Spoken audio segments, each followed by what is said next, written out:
Carl Rogers, el eminente psicólogo, escribió en su libro Realización de una persona: "Me ha resultado de enorme valor permanente comprender a la otra persona.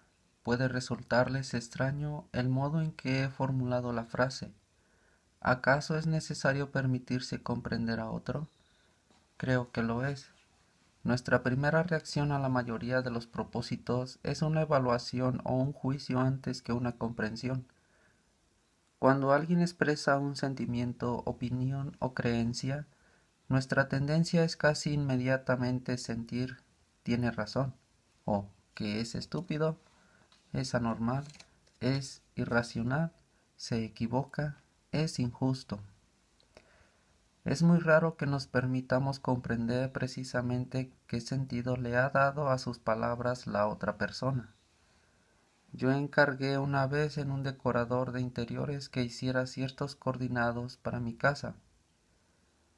Cuando llegó la cuenta quedé sin aliento. Pocos días más tarde nos visitó una amiga, que vio los coordinados, se mencionó el precio y la amiga exclamó con una nota de triunfo en la voz: ¿Qué? Es una enormidad. Parece que se ha dejado engañar esta vez. Era cierto.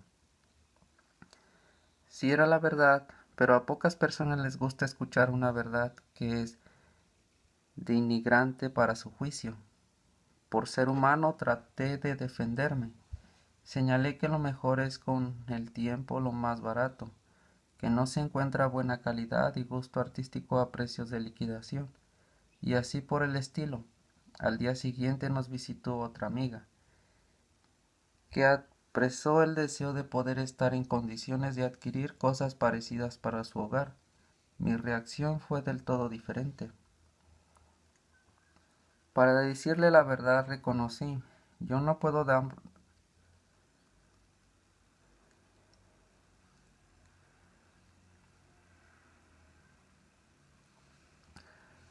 Para decirle la verdad reconocí, yo no puedo darme estos lujos, pagué demasiado, ahora lamento haber encargado esos coordinados. Cuando nos equivocamos a veces lo admitimos para nuestros adentros, y si se nos sabe llevar con suavidad y contacto, quizá los admitimos ante los demás y acaso lleguemos a enorgullecernos de nuestra franqueza y ecuanimidad en tal caso. Pero no ocurre así cuando otra persona trata de meternos a golpes en la garganta el hecho poco sabroso de que no tenemos razón.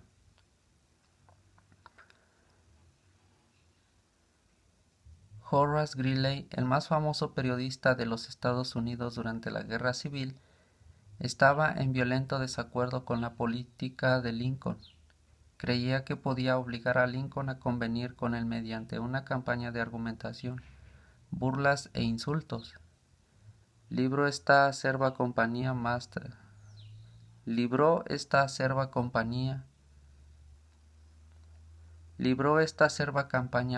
tras mes, año tras año, hasta la noche en que Booth hirió a Lincoln. Escribió un ataque personal de tono brutal, amargo, sarcástico contra el presidente. Pero, ¿consiguió Greeley con esta acerbilidad que Lincoln estuviera de acuerdo con él? Jamás. La burla y el insulto no sirven para esto. Si quiere usted conocer algunas indicaciones excelentes acerca de la manera de tratar con las personas, de dominarse y mejorar su personalidad, lea la autobiografía de Benjamin Franklin, una de las obras más fascinadoras que se ha escrito, clásica en la literatura norteamericana. En esta historia de su vida, Franklin narra cómo triunfó sobre el hábito inicuo de discutir y se transformó en uno de los hombres más capaces, suaves y diplomáticos que figuran en la historia nacional. Un día, cuando Franklin era jovenzuelo, arrebató un viejo cuáquero amigo suyo, lo llevó a un lado y le descargó unas cuantas verdades, algo así como esto: Ven, eres imposible. Tus opiniones son como una cachetada para quien difiera contigo. Tan es así que ya a nadie interesan tus opiniones. Tus amigos van descubriendo que lo pasan mejor cuando no estás con ellos. Sabes tanto que nadie te puede decir nada, por cierto que nadie va a intentarlo siquiera porque ese esfuerzo solo le produciría incomodidades y trabajos. Por tal razón es probable que jamás llegues a saber más de lo que sabes ahora, que es muy poco. Uno de los rasgos más hermosos que he tenido Franklin a mi juicio es la forma en que aceptó esta dolorosa lección. Tenía ya edad suficiente y suficiente cordura para comprender que era exacta, que si seguía como hasta entonces solo podría llegar al fracaso y a la catástrofe social. Dio pues una media vuelta, comenzó inmediatamente a modificar su actitud insolente, llena de prejuicios. Adopté la regla, refiere Franklin.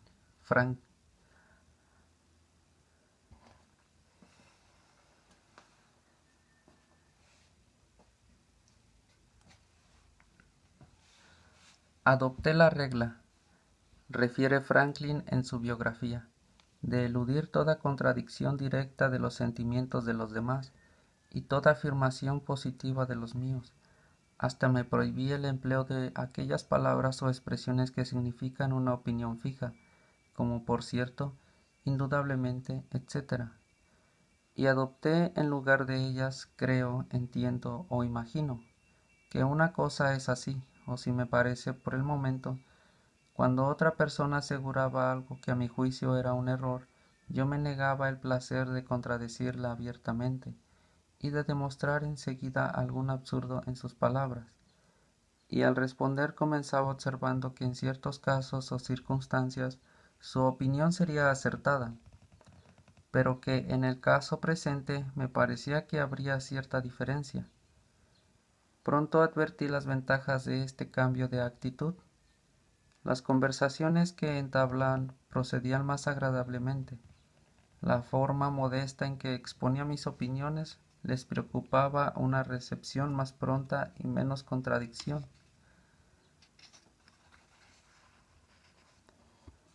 Me veía menos mortificado cuando notaba que estaba en un error y conseguía más fácilmente que los otros admitieran sus errores y se sumaran a mi opinión cuando era la justa.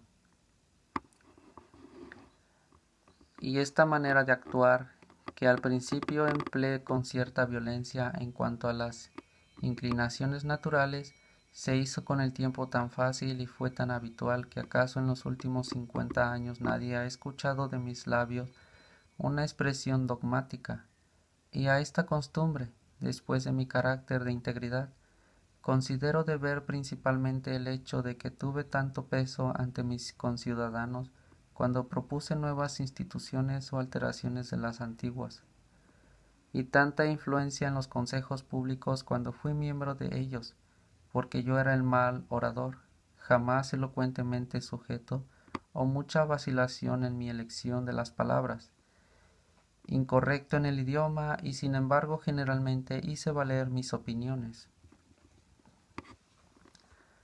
¿Qué resultado dan en los negocios los métodos de Benjamin Franklin?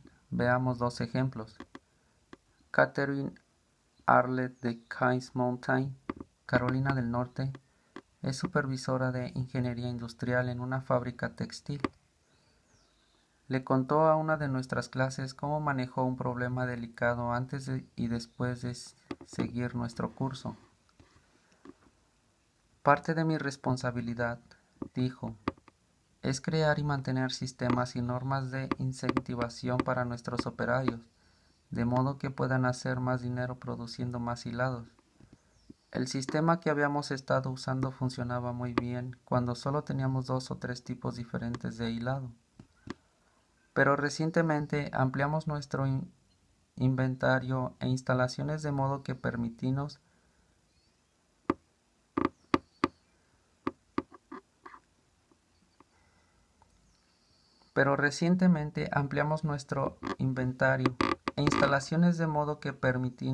producir más de 12 variedades diferentes.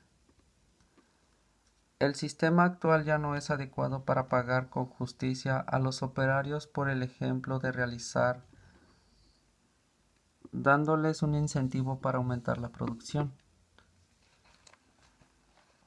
Yo había ideado un sistema nuevo que nos permitiera pagarle al operario por la clase de hilado que estuviera produciendo en cada momento.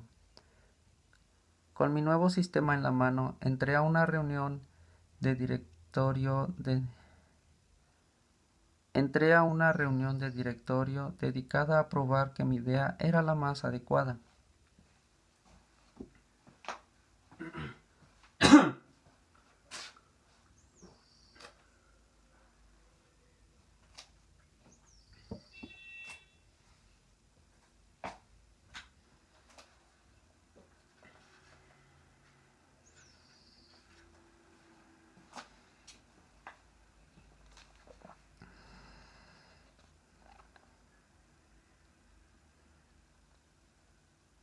Con mi nuevo sistema en la mano, entré a una reunión de directorio dedicada a probar que mi idea era la más adecuada.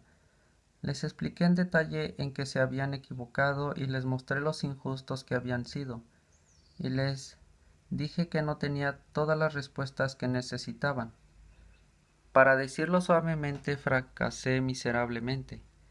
Me había afanado tanto en defender mi nuevo sistema que no les había dado oportunidad de admitir decorosamente que el viejo sistema ya no les servía. La cuestión quedó congelada. Después de varias clases en este curso, comprendí muy bien dónde había estado mi error. Pedí otra reunión y esta vez les pregunté dónde creían que tenían problemas. Discutimos cada punto y les pedí sus opiniones sobre los mejores modos de proceder, con unas pocas sugerencias lanzadas aquí y allá. Dejé que ellos mismos presentaran mi sistema.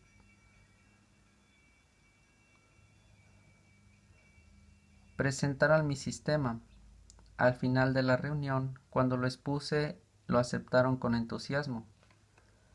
Ahora estoy convencida de que no puede lograrse nada bueno y si puede hacerse mucho daño, si uno le dice directamente a una persona que está equivocada.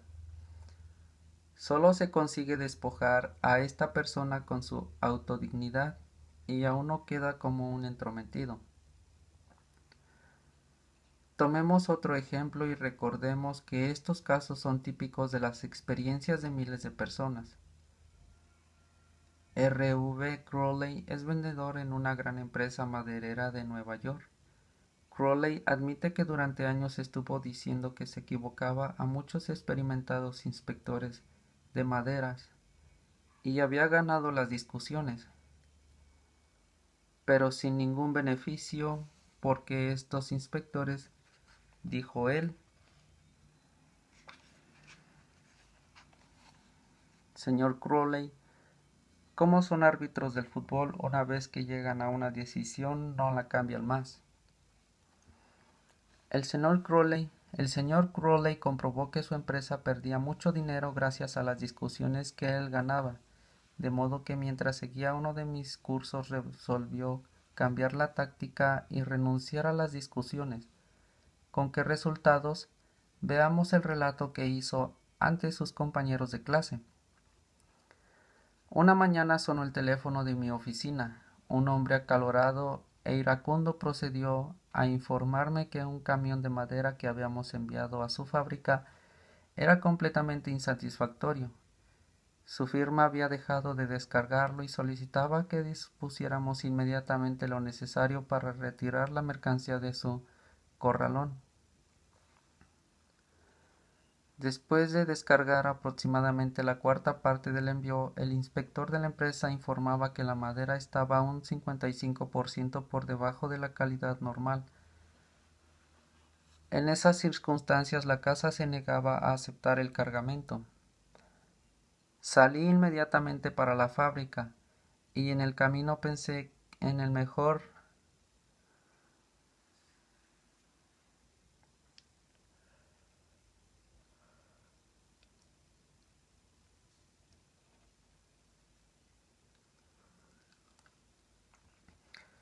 Salí inmediatamente para la fábrica y en el camino pensé en la mejor manera de resolver la situación. En esas circunstancias yo habría recordado ordinariamente las reglas sobre calidad de la madera y procurado, como resultado de mi experiencia y mis conocimientos como inspector de maderas, convencer al otro inspector de que la madera era de la calidad requerida, y que él interpretaba erróneamente las reglas de inspección, pero en cambio me decidí a aplicar los principios aprendidos en este curso.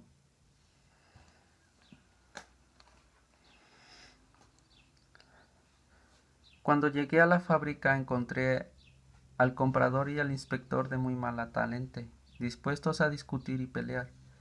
Llegamos hasta el camión y les pedí que continuaran descargando para poder ver cómo se presentaban las cosas. Pedí al inspector que siguiera con su tarea y dejara a un lado los rechazos, como habían venido haciendo, y pusiera las maderas buenas en otra pila.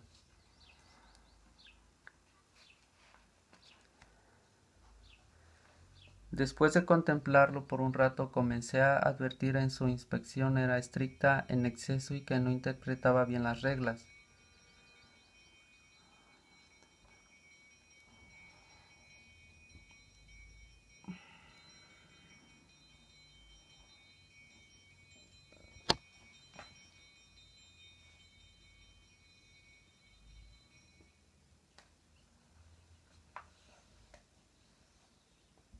La madera en cuestión era pino blanco, y yo sabía que el inspector era muy entendido en maderas duras, pero no tenía competencia ni experiencia en cuanto al pino blanco.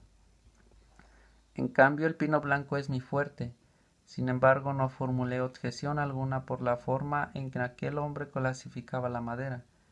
Seguí mirando y por fin empecé a preguntar por qué ciertas piezas eran rechazadas. Ni por un instante insinué que el inspector se equivocaba. Destaqué que la única razón de mis preguntas era el deseo de poder dar a la empresa exactamente lo que necesitaba en los envíos futuros.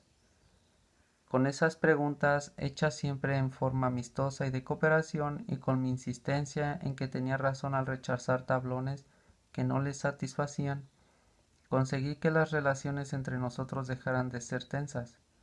Alguna frase cuidadosamente formulada por mi parte dio origen, en el ánimo del inspector, a la idea de que tal vez algunas de las piezas rechazadas estaban en realidad dentro de la calidad que habría requerido comprar, y que las necesidades de la casa requerían una calidad más costosa.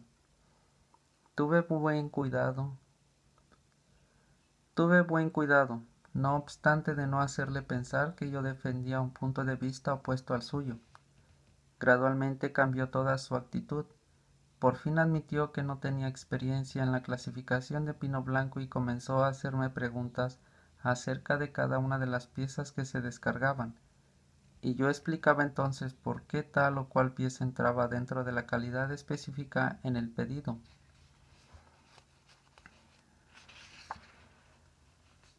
Pero insistiendo siempre en que no quería que la casa lo aceptara si no respondía a sus necesidades.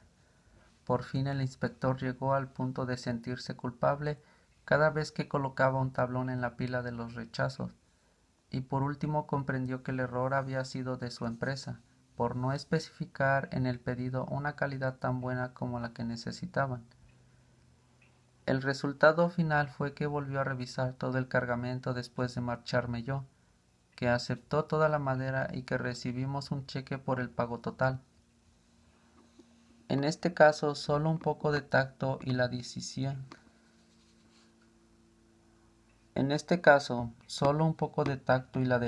De abstenerse de decir a la otra persona que se equivoca resultó para mi compañía una economía de una buena cantidad de dinero constante y sonante. Y sería difícil fijar el valor monetario de la buena voluntad que se salvó por ese medio. Una vez le preguntaron a Martin Luther King cómo podía admirar, siendo un pacifista, al general de la Fuerza Aérea Daniel Chappie James, que en aquel entonces era el militar negro de más rango en el país. El Dr. King respondió: «Juzgo a la gente por sus principios, no por los míos». De modo similar, el general Robert Lee le habló una vez al presidente de la Confederación, Jefferson Davis, en los términos más elogiosos sobre cierto oficial bajo su mando, Otro oficial que estaba presente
Otro oficial que estaba presente quedó atónito. General, le dijo, ¿no sabe que el hombre del que habla con tanta admiración es uno de los peores enemigos, que no pierde ocasión en denigrarlo?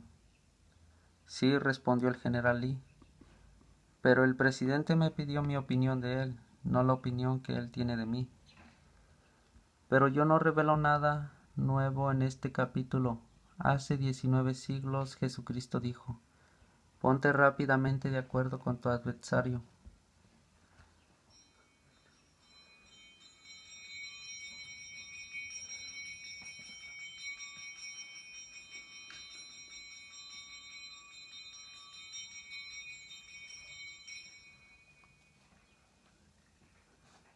Y 2200 años antes del nacimiento de Jesucristo, el rey Atoy de Egipto dio a un hijo ciertos consejos muy sagaces, consejos que no son muy necesarios hoy. Sé diplomático, le dijo el rey, te ayudará a obtener tus deseos. En otras palabras, no hay que discutir con el cliente o con el cónyuge o con el adversario. No le diga que se equivoca, no lo haga enojar, utilice un poco de tacto de diplomacia. Y regla número 2. Demuestre respeto por las opiniones ajenas. Jamás diga a una persona que está equivocada.